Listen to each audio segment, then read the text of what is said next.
Good afternoon, everyone. Chris Brecher here with TradingNest.tv. What's this about?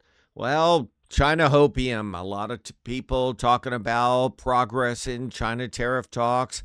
Heck, I don't know about you, but markets going up like crazy since April. How much of this is already in the market? But that's not what matters right now. You can't be a perma bear whatsoever. Like I've said all along for months, day trade short, swing trade long. I can't impress that enough. Even tests on Friday, a number of people in the free Discord room, which is free for now. TradingNest.tv looks to be up and running in the next 7 days. In fact, just to digress somewhat, I want you to realize that just go to TradingNest.tv, and I'll go and type it in here for you. Just go put your email in here, and you'll be the first to know when it comes up and the special pricing for the first few people that sign up. So it'll be what you're used to. Lots of content. Live chat room, real advanced live chat room, and I'll be on even more than normal. And the same thing, alerts. We'll have charts. We'll have scans. Everything, once you pay for TradingNest.tv, will be free. No upcharges. Just want to make that clear. So you just go into there for now. Their website will look great. We're still working on it, trying to get out all the kinks. Now, getting back to it about everything else. Number one, on Friday, we were talking about this in the Discord room, and I'll show you what we're talking about. Tesla opened up, and all day it sold off. All day it sold off. So that doesn't mean you blindly buy it or you blindly sell it. It sold off right from the resistance area like you see here. But it was those ultra short-term charts that we were pointing out that were great. And on expiration, you can make a lot of money by buying cheap puts, or like some did, is selling out of the money calls. The only problem with selling out of the money calls, you always worry if there's some news item that comes out. But you saw the trend was down on Friday into the close, which worked. So open interest, also the 435 to 430 worked as well. And I'll be going over that during the week in a lot of stocks. But I wanted to show you that because there's just as much money to be made on the downside as upside. And let me show you another little tidbit. This is from Friday. You see on how the advanced decline was up 646 on the New York, the NYSE. Well, what that means is you know what it means. There's 682 stocks higher than net advancers over decliners. But it was 1,700 starting the day. That meant 1,100 stocks went from up to down. 1,100. So there were net 1,700 advancers over decliners. Then there's a net 680. So 1,100 stocks went down. And that's what I'm trying to tell you. And I see it over and over on how few sites show intraday short ideas. I'm not talking about perma bear. We show a lot of long ideas too, like I said. And there's a time to be swing short. But right now, the money short term can be just as much on the downside as the upside. And that's what I'm leading to today. And I'll show you what we're talking about. We're going to go and take Trading View, and I'll show you. So here's the ES tonight. So it's like 6:30 p.m. Eastern. As you see, the markets are straight up because of a hopium, up 46, as you see on the right. That's not the point. That's not what I'm going to be trading. I'm hoping it's up 46 tomorrow morning. And I'll show you what. We have been obsessed, I've been obsessed about this line. So we can go and take this, and I can make it blue. I can make it dotted, whatever makes you happy. We'll make it like this. So we'll make it solid, and we're going to make it thick.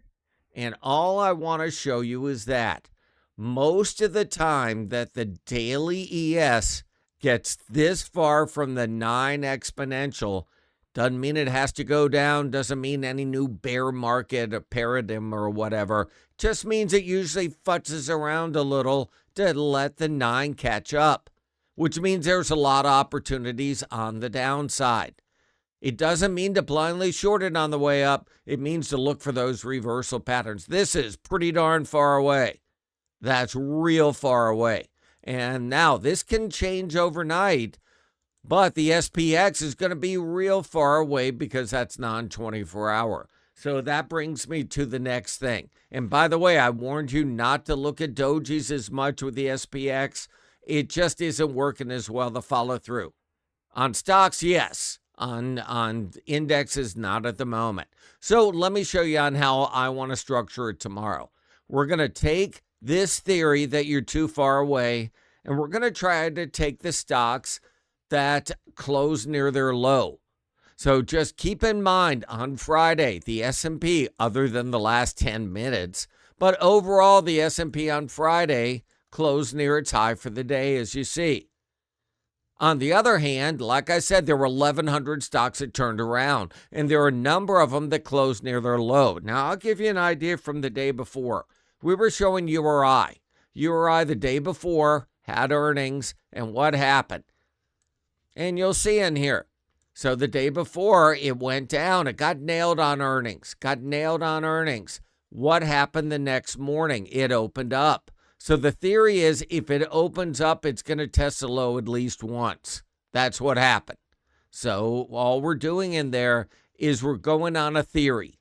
The theory that the stock closed near its low the day before, and if it opens up at one time during the day, it tests the lows. That's what happened. So I decided to do a scan for you, sort of cool scan from Friday. I'm just taking the most active stocks. Now, I have over 200 stocks. I call it my main list. So those are the stocks that have the most volume, the most option trading, the tightest spreads, and it's not perfect. I rotate them. So if drug stocks are hot, I'll put more of the Mercs and Amgens in there. If oils are hot, I'll put the CVX and the Exxons in there. But right now, it's over 200 stocks. So the next thing I want to show you, here's my main list right here. Just a main list. And like I said, it's not voodoo science, no pun intended. Here's my main list. So you got the KLAC, the Netflix, the ASML. But what I wanted to show you in here is when I talked about voodoo science, I'm just doing reverse engineering some of the scans I like doing. So this is a scan. I'm explaining in here that stocks are closed near their low. If the markets pull it up on the opening, they have a habit of testing the low. So I asked ChatGPT, build me a scan of stocks that close in the lowest 15% of their daily range. So all I did was this. I took stocks that closed near their lows. That's it. That's amazing. So, and it popped out about 48 stocks. And I'll show you. So we're going to go over here to my October 26th. That's all I did. That's today. And just take stocks that close near their low. The theory being that tomorrow, these are the stocks I'm going to look at if the markets are still up. Barring any news, you got to be sure there isn't some funky news out. But barring any news, if a stock closes on the low, like you see Netflix, we're going to put a 4-hour over here. Obviously, you see it closed on the low. And we're going to put a 15-minute on the right, closed on the low. If that gets pulled out because of the markets, we're going to look to fade stocks like that. Now, you might not be comfortable fading a $1,000 stock, but let's drill down here so you know what we're talking about. ServiceNow closed near the low. Spotify closed on the low. GEV had a massive reversal, closed on the low. MasterCard was 582, closed 573. Now you see the drift of this. So we're going to try to take all these stocks, find the ones that start rolling over. Now, what do I mean by rolling over? Do you look at a rollover on a 1 minute, a 2 minute, a 5 minute? It's a really good question. And what I do is I look at it for when you see a defined pattern. So I'll show you what we're talking about. There's your defined pattern right there. Was up and then had a defined pattern. Well, that's what we're going to look for on a number of these. Now, they might open down and that shoots that theory of that particular stock to heck. Or maybe it has some amazing news that you take those out too. It's all of 48 stocks. It's not that many. And not everyone's going to open up. And not everyone is going to have a triangle. But that's how I'm going to do it. So I'm probably going to start with the ones that had the worst news. ServiceNow, not necessarily. Trade Desk, yes. Closed on the low because of some, I think it's Amazon is going to compete with them. GEV closed almost on the low. Darn right I'm going to look to play that. Do you see that after the opening on Friday? That's a top.